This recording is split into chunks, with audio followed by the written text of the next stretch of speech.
Creating a nice level starting line will make your install go smoothly. To do this, you need to measure down from the ceiling and then put a horizontal line in various places across the wall.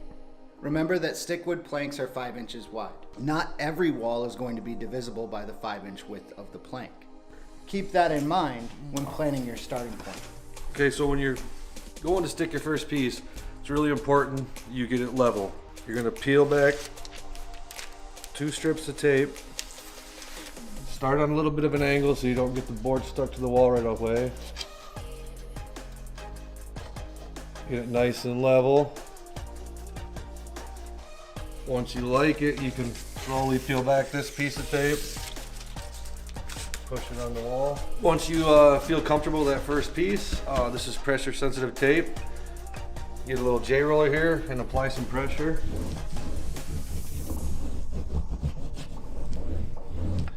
And you're ready to finish the wall. Working from the center line out, let's finish the first 2 rows, alternating 1 plank above and then 1 plank below. This keeps the 2 rows nice and level. Remember, it looks best when the seams don't line up from one row to the next.